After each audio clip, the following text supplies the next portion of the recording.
সচিবালয়ে আগুন, এই আগুন পরিকল্পিত আগুন, এই আগুন জানো তো না, আগুন নয়, পরিকল্পিতভাবে আগুন লাগানো হয়েছে। বিগত সমস্ত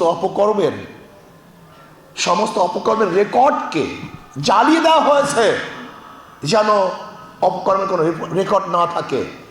আমি বলবো তদন্ত করা হোক, নিরপেক্ষ তদন্ত করা হোক। যারা এই কাজ করেছে জাতির সামনে তাদের চার উন্মোচন করা হোক এবং তাদেরকে বিচারের আওতায় আনা হোক। এই কারণটা কি?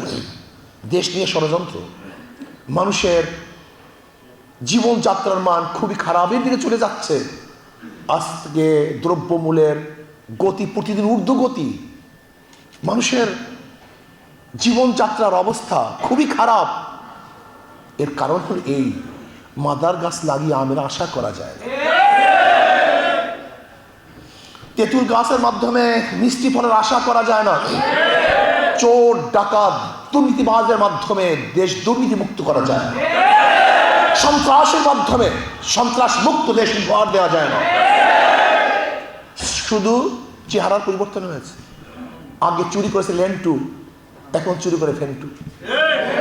আগে চাঁদাবাজি করতে কেন্টু, এখন চাঁদাবাজি মিন্টু। শুধু চেহারার পরিবর্তন হয়েছে, লেকিন চাঁদার পরিবর্তন হয়নি, দুর্নীতি পরিবর্তন হয়নি। এর জন্য আমাদের শায়খ মোর্শেদ নব্বর আল্লাহ মারকাদা স্লোগান দিয়েছিলেন, শুধু নেতা নয়, নীতির পরিবর্তন চাই। নিজেকে গঠন করার ভিত্তিতে সমাজকে গঠন করতে হবে। ওই পাশ্চাত্য দলগুলির অবস্থা কি?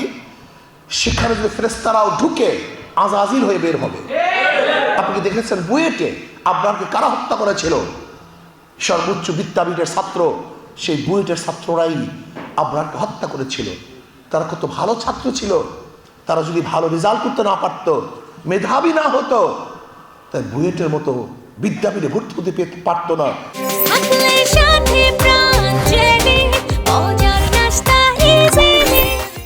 কিন্তু তারা খুনি হলো কেন? এই দলগুলি তাদেরকে খুনি হিসাবে প্রোডাক্ট করেছে। আজকে দেখেছেন জাহাঙ্গীর ইউনিভার্সিটিতে 100 ধর্ষণ করা পরে সেঞ্চুরি পালন করেছে।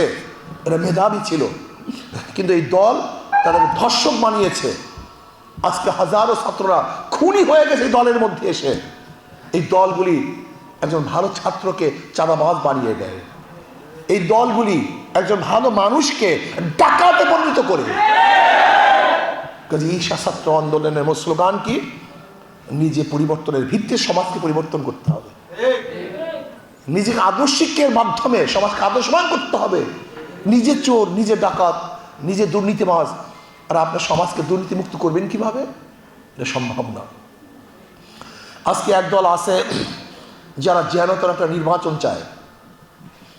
আমি বিশ্বাস করি যে সংস্কার না করে নির্বাচন দেওয়া হয় তাহলে নির্বাচন সুস্থ হবে না, আবার বুমেরাং হয়ে যাবে। মানুষের আশা এবং আকাঙ্ক্ষার প্রতিফলন হবে না। মানুষ ভোট অধিকার প্রয়োগ করতে পারবে না।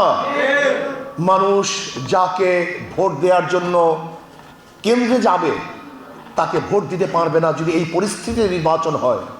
কাজে আমি অন্তর্বর্তীকালীন সরকারকে বলবো, লেভেল প্লেইং ফিল্ড করার আগ পর্যন্ত নির্বাচন দিয়ে কোনো লাভ নেই।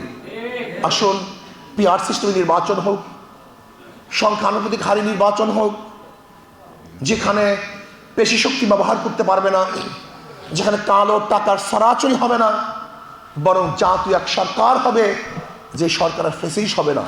কাজী ছাত্র আন্দোলনকে নিজেকে গঠন করতে হবে, সমাজকে বিনির্মূল করতে হবে। আল্লাহ আমাকে এবং আমাদের সবাইকে ইসলামী হুকুমত কায়েমের ভিত্তিতে কল্যাণমুখী এক সমাজ কায়েম করার তৌফিক দান করেন।